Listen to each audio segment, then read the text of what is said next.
Right, easy project time this time. This is something you can do with any of your leftovers, and it's a great way of clearing out your stash. Now, my problem here is storage. I haven't got a lot of storage at all, and most of my fabric actually lives in the loft in some plastic tubs, which is not ideal. I'm trying to get my stash down to a level where I can just keep it in this little room that you see me working in all the time, once I've got some shelves up, some more shelves. So I wanted to clear out some of the fabric that I've got and some of the materials that I've got so I can make some space for some nicer, newer fabrics for some newer projects next year. And I also have an event coming up, so I needed to make some little things for that. And the two things combined so that now I have myself a little working prototype. This is just a little bit too small, which is why you make a prototype to begin with, but it's a great way of using up all these weird shaped bits of fabric I've got left over, where they're not really enough to make a piece of clothing out of or trim, but they're also too big to throw away. That would seem wasteful to me. And over the years I've ended up amassing a lot of scraps of fur.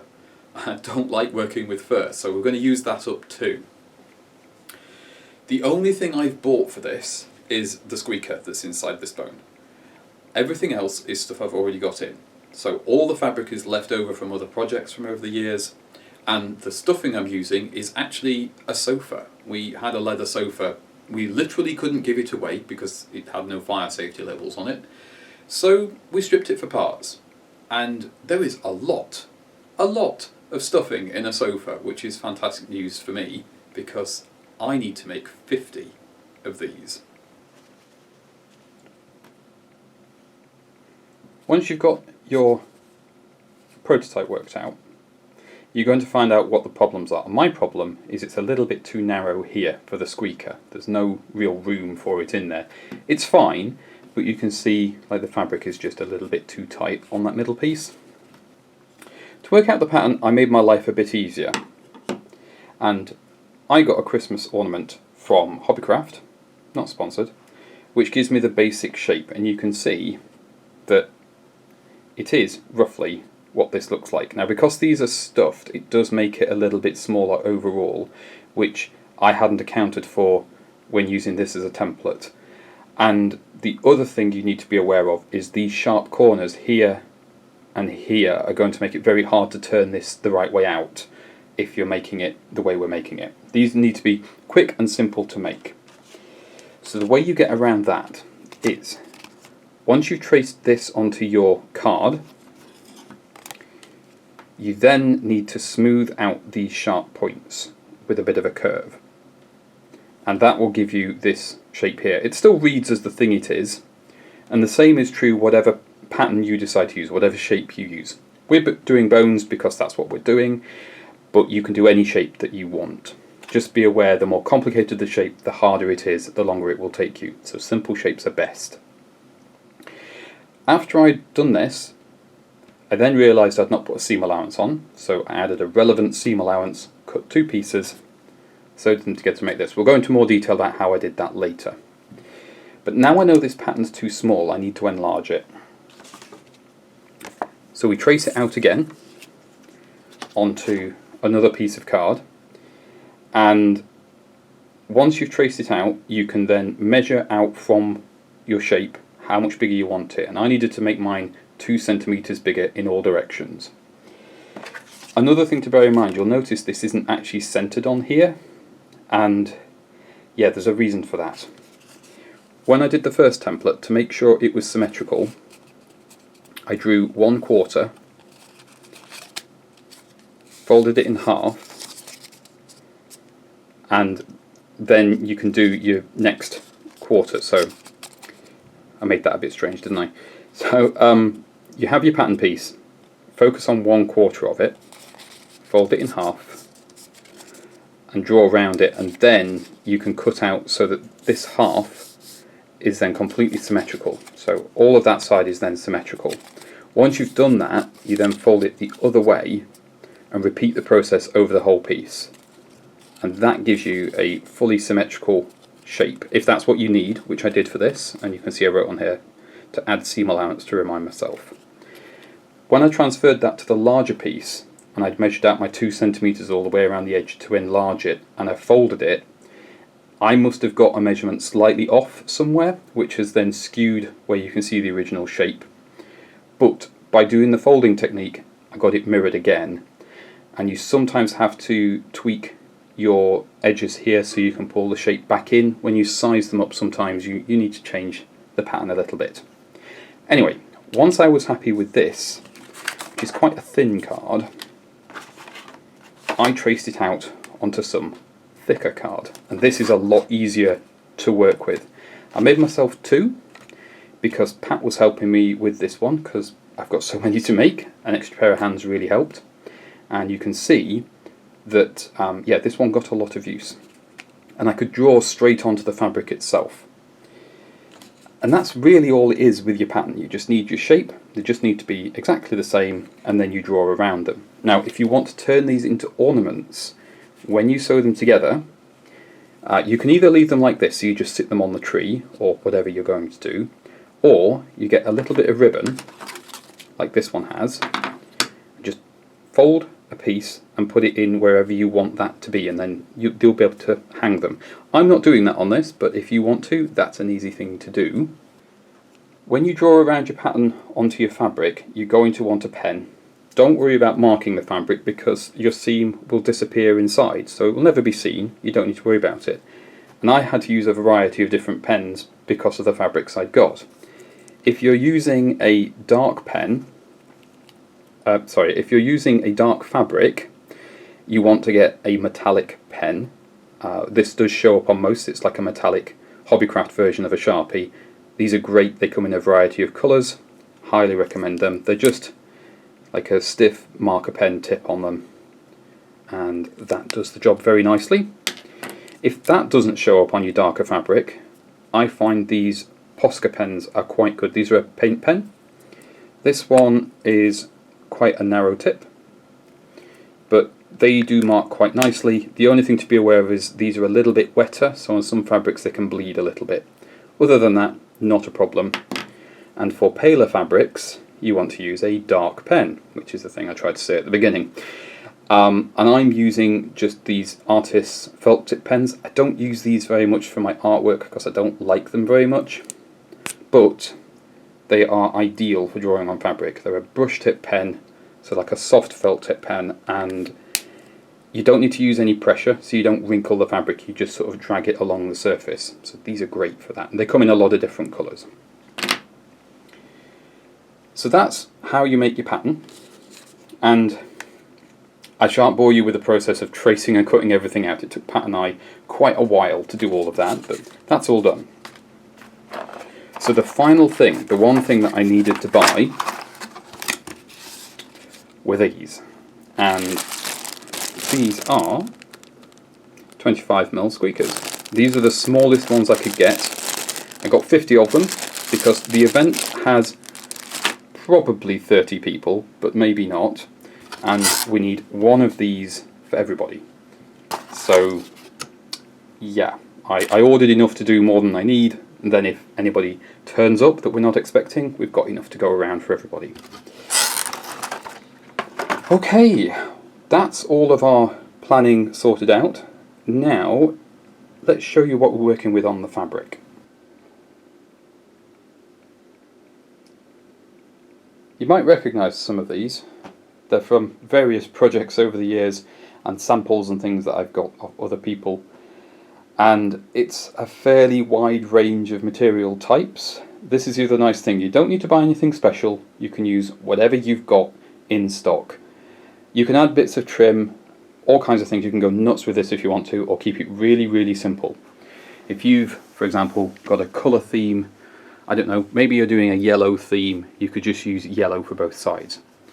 What we've done with these is we've cut 50 out of the various fur colours that we've got, and then we've cut 50 out of the various fabrics, and I've got a mix of cotton and sort of polyester lining fabrics There's a sort of one with a rabbit pattern woven in, which is cute. There's, what else do we have? Oh yeah, I've got this embroidered one, which used to be a cravat that I made for a wedding years ago. And it's all just leftovers from various projects, so this is going to be ideal for what I need to make. These little squeakers, and they just got like a little valve in the end, which is where your noise comes out, and you just do that, and that's what makes them squeak. Now eventually these do wear out, the seams on them do go, but I think for what these are, it'll be fine. This will last ages, and the way we're going to make them means you'll be able to get in and change these in the future if you need to. These are very, very cheap. But you want them to be small enough that they aren't tight against the fabric, so they can just disappear into the padding. You can either put them in the middle or to one end. You can put more than one in if you want to. And that's really as complicated as it gets. So I'm going to sit down at the sewing machine and sew all of these together. And we want to sew around from here, around the shape, to there. So we'll leave that section open, because that's the bit where we turn everything the right way out and get the stuffing in and get the squeaker in. This is going to take me a little bit of time. Got the trusty old singer out again as usual, and we're going to sew the pieces together. Whatever fabric you've used, if they've got a side, pay attention to it, because you need to sew your two pieces with the outside faces facing one another, which is what we've done here. Now this is a bit easier with the fur, because I can very easily tell which side is the outside. And you can, if you want to, pin your pieces together or tack sew them, base stitches, whatever you are comfortable with. I'm just going to do this freehand because I'm just going to find that easier with these shapes. The simpler your shape, the easier it is.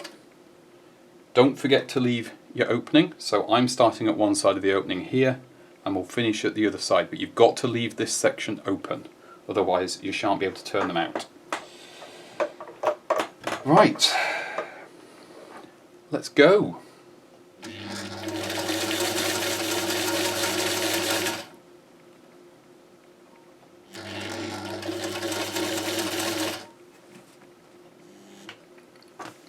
And I've already encountered my first problem, because this is fur.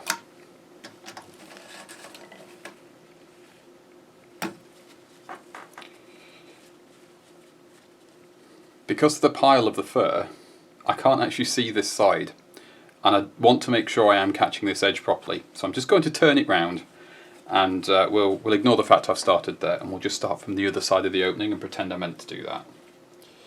We're learning all the time here. Did I mention I don't like working with fur?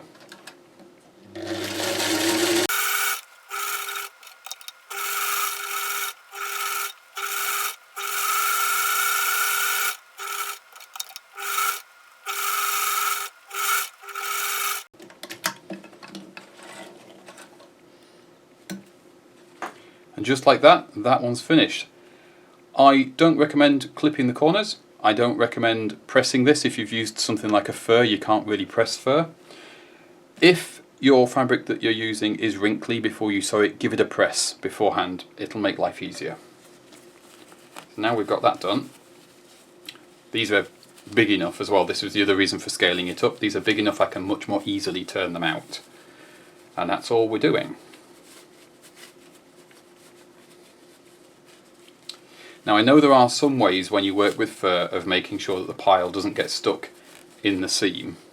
I'm not worrying about that. That can be dealt with later. For now, this is perfectly fine. And there we go. That's finished, ready for stuffing. They're that quick and easy to do. The other advantage is where you've got the bit you'll need to sew up when we finish, this folds itself, because it just wants to follow the seam that you've put in here, so this will automatically fold itself over and be a lot easier to put that blind stitch in. I'm not going to stuff these until they're all sewn, and that's going to take me just a little bit of time here.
it's another day, and yeah, this took me a bit longer than I expected, as is the nature of making things like this. I have got all of these machine sewn. There's loads of them. 49 to be precise, because the prototype was the 50th or the 1st, depending on how you want to count it. So that's already used one of the squeakers up, and these, which are all quite different, so depending on which fabrics we've used, they all need stuffing. This is also going to take me quite a while. Thankfully Pat's going to help me with this, so I'm not on my own. And once I've got everything stuffed, I can then finish these off by hand sewing the little bit that we left open to turn them out. There's lots of different things you can use to stuff ornaments like this. You can use just cut up bits of fabric that are left over from your projects. You can use foam. What I'm using is this, which is the insides of some cushions from an old sofa, and it's polyester wadding. It's the same stuff that they use to stuff cuddly toys, and some ornaments that you get as well. So it's going to be absolutely perfect for this. The only thing that I need to do is I need to break it up into little pieces. So you need to do a little bit of this, so that it's not just a sheet and it actually has some fluff to it. Because if I use it just as it comes out, it's just like a sheet of flat foam, which isn't what we're after. And all you do is you get your wadding stuff that you're using and just poke it through into the corners. And I'm going to do the ends first, leaving the middle open, because if I put the squeaker in the middle, I can put that in with some of the stuffing, and I can make sure that if you need to replace it in the future, you can just unpick the stitching here, pull the squeaker out and put a new one in, and it's nice and easy. I'll bring you back when I've stuffed all of these. This takes a while, and we'll see how we get on. After you've got these sort of like this, so they're a bit squishy, they're not overstuffed. You don't want to be seeing the stitches on the edges, because then you've got too much. Just make sure that your stuffing is all out into the corners. I can feel this one's not quite there. Push a little bit down to the bottom, and then take a piece of your stuffing, whatever you're using, and put the squeaker inside that. That will stop this wandering around quite so much. And put that in the middle bit here. As they get quite full, they do get a bit fiddly. And then just to finish off, I'll just put a little bit more stuffing in.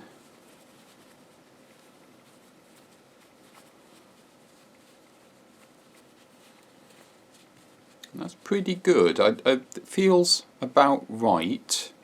Obviously, when I've sewn this bit up here, it will stop the stuffing from going out. And where are we? There it is.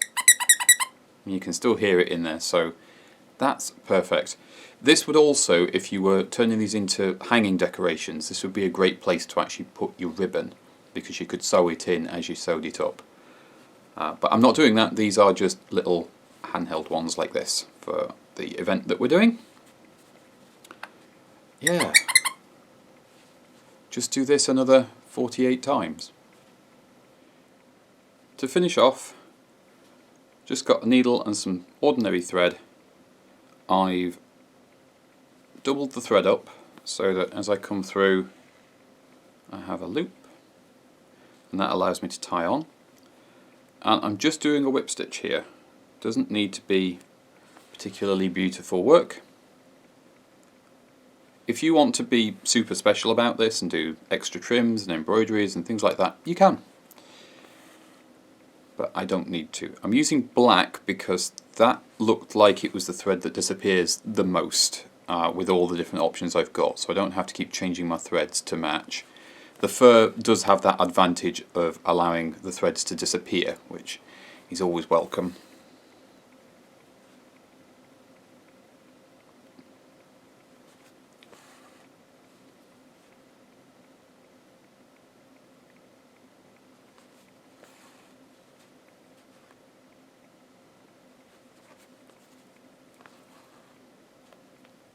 Just make sure as you pull your stitches, you pull them nice and tight. You don't need to pull so tight you snap the thread, just tight enough to cinch everything up. And as we get to the end, this one had quite a large opening on it, some of them do.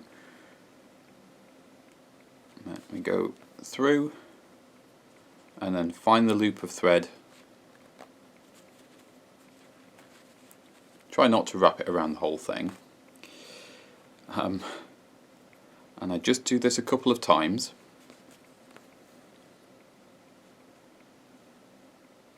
And that secures our thread at both ends. You can see the seam, it's invisible enough. And then to prevent this from coming undone at all, we put the needle into the stuffing and come out further away, as far as you can push the needle really.